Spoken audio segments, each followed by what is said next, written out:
Sir, getup कैसा लगा sir? Getup तो ठीक है, लेकिन सैल्यूट से मार खा गए। Sorry sir. राजीव और उसका दोस्त स्कूल से किसी भी वक्त बाहर आ सकते हैं। ऐसे दिखाओ कि तुम पुलिस वाले नहीं हो। तुम एक पॉकेट मार हो। सर, पॉकेट मार जैसा बर्ताव करो। हाँ सर। जैसे बस स्टैंड पर कोई पॉकेट मार होता है, बस तुम्हें उसकी एक्टिंग करनी होगी। देखते हैं कि वो दोनों कोई क्राइम करने से पहले तुम्हें रोक सकते हैं। बच्चे ये कैसे कर पाएंगे सर? नो, तुम उन्हें अंडर एस्टिमेट मत करना। मैंने ट्रेनिंग दी है उन्हें। सर, राजीव एक ब्राइट स्टूडेंट है। वो कोई डॉक्टर या आईटी इंजीनियर बन सकता है। इतनी उम्र में कड़ी ट्रेनिंग देने की क्या जरूरत है सर? क्यों?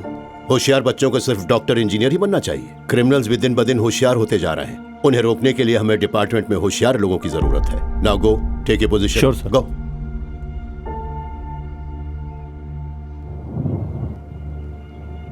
थैंक्स।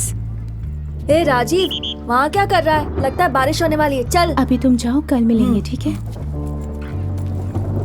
तूने उस लड़की को क्या दिया? अपने से बड़ी लड़की को पटा रहा है। बेचारी, माँ बाप नहीं है उसके। मैं तो सिर्फ हेल्प कर रहा था। लगा रहा है बड़ी। हाय। अंकल, आप यहाँ कैसे? हर चीज का कोई कारण होता है। आज मैं तुम दोनों की फोटोग्राफिक मेमोरी टेस्ट शुरू करने वाला हूँ। I will give you 10 seconds. देखो, आस-पास ध्यान से Okay, देखो Dad. और बाद में सवाल पूछूंगा। Okay? I am timing it. गो।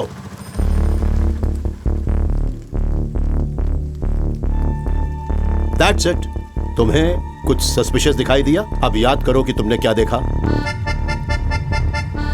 चप्पल वाले के हाथ में बड़ी सी सुई थी। एक आदमी बीड़ी पी रहा था। बूढ़ा आदमी छाता लेकर खड़ा था। और याद आ गया डैड, ब्लैक जैकेट वाला। सभी लोग रोड की तरफ देखकर बस का इंतजार कर रहे थे, लेकिन वो आदमी उसके आगे खड़े लोगों की पॉकेट्स की तरफ देख रहा था। वो जरूर पॉकेट मार होगा डैड। वंडरफुल।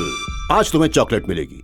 क्या हुआ शिवा? हाँ अंकल, राजीव ने जो बताया वो मैंने भी देखा, लेकिन उस आदमी का जैकेट एक साइड से 2 इंच झुका हुआ था। मतलब उसकी जेब में शायद कोई भारी चीज हो सकती है, जैसे गन। मैंने गेट के पास पुलिस की बाइक खड़ी देखी थी, और उस आदमी का हेयर स्टाइल, उसकी मूंछें, पुलिस। वो सिविल ड्रेस में पुलिस वाला। आपकी फ्रेंड है अंकल? वो भी इस गेम में शामिल है क्या? Unbelievable sir. कौन है ये लड़का? वो शिवा है, हमारे पड़ोस में ही रहता है। But he is very natural. मैंने मेरे बेटे को जो सालों से सिखाया था, उसने 2 महीनों में सीख लिया। अगर वो पुलिस एकेडमी ज्वाइन करेगा तो मेरे बेटे से भी ऊपर का ओहदा पाएगा। He is very talented. Shiva, इतनी देर क्यों? पापा, प्रकाश अंकल फोटोग्राफिक मेमोरी सिखा रहे थे। Photographic memory? ऊटी में फोटो स्टूडियो खोलेगा क्या? तुम आजकल काफी समय उसके साथ बिताते हो। वो आदमी ठीक नहीं है। प्रकाश अंकल के लिए ऐसा मत बोलिए। वो बड़े पुलिस ऑफिसर थे, हमें ट्रेनिंग दे रहे हैं। खींच के एक दूंगा। पागल जैसी बात करता है। बड़ा पुलिस वाला है। पता है, जिस तरह वो दिव्यांग है, तुम्हें भी कुर्सी पकड़ के बैठना पड़ेगा। उसके घर के पास जाना भी मत। सुनो मेरी बात, आज के बाद उसका नाम भी मत लेना, नहीं तो मैं तुम्हारी पढ़ाई बंद करवा के दुकान पर काम पे लगा दूंगा।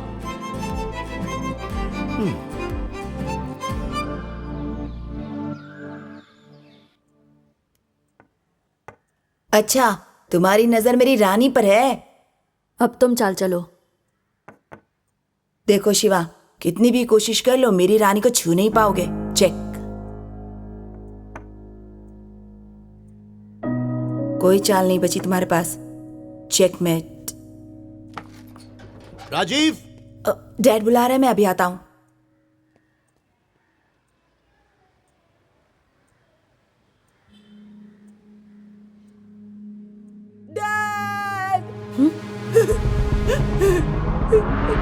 डैड, शिवा देखो ना, किसी ने डैड को चाकू मारा और भाग गया। उठिए ना डैड।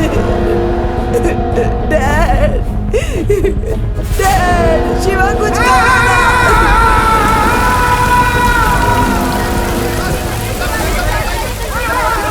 देखिए देखिए, शांत रहिए आप लोग, प्लीज शांत हो जाइए, प्लीज शांत हो जाइए। मैं बताता, शांत हो जाइए, शांत हो जाइए, प्लीज प्लीज बात को समझिए, प्लीज आप शांत हो जाइए। सर, आवाज बंद करो, चुपचाप बैठो, बैठो चुपचाप। बच्चे, तुम कौन हो? तुम उनके घर पर क्या कर रहे थे? सर, मैं पड़ोस में रहता हूँ। मैं और राजीव चेस खेल रहे थे। मैं हमेशा उनके यहाँ जाता हूँ। हमेशा जाते हो? किस लिए? प्रकाश अंकल हम दोनों को पुलिस की ट्रेनिंग देते थे। पुलिस की ट्रेनिंग?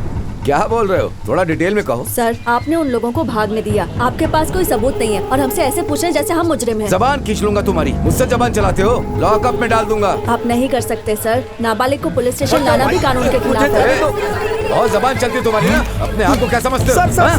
सर, इसे कुछ भी नहीं मालूम सर, इसे जाने दीजिए। ये मुझे कानून का पाठ पढ़ा रहा था, पुलिस ट्रेनिंग के बारे में बोल रहा था। क्या कहना चाहता? हम बेकार का काम कर रहे हैं यहाँ। सर, ये सच बोल रहा है सर। हमें वारदात की जगह ले चलिए सर, हम तहकीकात में आपकी मदद कर सकते हैं। बेशर्मी की भी कोई हद होती है सर।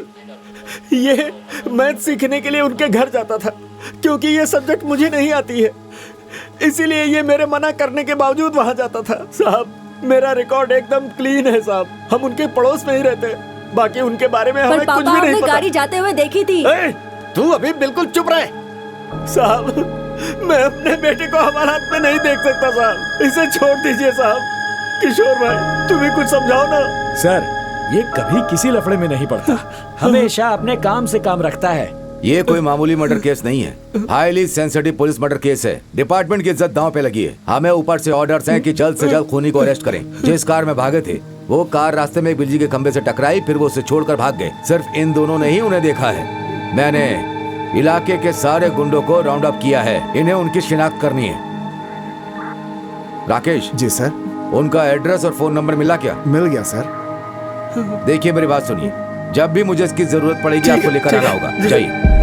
पापा, पापा, पर राजीव, पापा, राजीव, कह रहा हूँ, चल यहाँ से, चल। राजीव को भी साथ अरे में सुनो, चलो। रुको ना, रुको तो। अरे, तुमने जिंदगी में कभी कोई रिस्क नहीं उठाया, लेकिन अब इतने बड़े केस में फंस गए हो तुम। उस इंस्पेक्टर का दिमाग खराब है। इस केस की वजह से बहुत बड़ा लफड़ा होने वाला है। खूनी अभी भी आजाद बाहर घूम रहा है। भाई, मेरी बात मानो, लड़का अभी भी नाबालिग है। उन्होंने FIR भी दर्ज नहीं की है। सोचने में वक्त बर्बाद मत करो, शहर अरे छोड़कर किशोर, चले इधर जाओ। आओ। हाँ, आ रहा हूँ। चल गाड़ी में बैठ, जल्दी निकलना होगा पापा, हमें। मेरी चल। बात सुनिए। सबूत इकट्ठा नहीं किया और 6 घंटे में मुझे इनको नहीं पकड़ा तो मुश्किल बढ़ जाएगी। मुझे बस 10 मिनट के लिए वहाँ जाने दीजिए। मैं पता कर लूंगा कि अंकल को किसने मारा। क्या बात कर रहा है तू? पागल हो गया है क्या? अगर तुझे भी मार दिया होता तो कितनी बार समझाया कि उनके घर मत जाया कर, फिर भी नहीं माना। देख शिवा, मैं सिर्फ तेरे लिए जिंदा हूँ। क्या तू भूल गया बेटा कि तेरी माँ के साथ क्या हुआ था? वो गई थी किसी का झगड़ा सुलझाने, लेकिन जिंदा वापस नहीं आई। झगड़ा तो सुलझ गया था, लेकिन हमारा परिवार रास्ते पर आ गया था। उनसे छुटकारा पाने के लिए ही हम लोग वहाँ से यहाँ पर आ गए थे। अब हम लोग फिर से उसी हालत में फंस गए। अब मैं तुझे कैसे समझाऊं? मेरी कुछ समझ में ही पापा, नहीं सिर्फ आ 10 रहा मिनट के लिए, बस है। 10 मिनट के लिए मुझे जाने दीजिए। अब तू अगर कुछ भी बोला ना तो मैं पहाड़ी से कूदकर जान दे दूंगा। पापा, पापा सुनिए, पापा, पापा, पापा, मैं आपकी हर बात मानूंगा। पापा प्लीज रुक जाइए, आप जो कहेंगे मैं वो करूंगा, प्लीज पापा। तो वचन दे मुझे, तो पुलिस में भर्ती नहीं होगा, जिंदगी में कोई रिस्क नहीं लेगा, कोई जोखिम नहीं उठाएगा। जैसे मैं कहूंगा वैसे तुझे जीना होगा। अगर तू मुझे जिंदा देखना चाहता है तो वादा कर बेटा।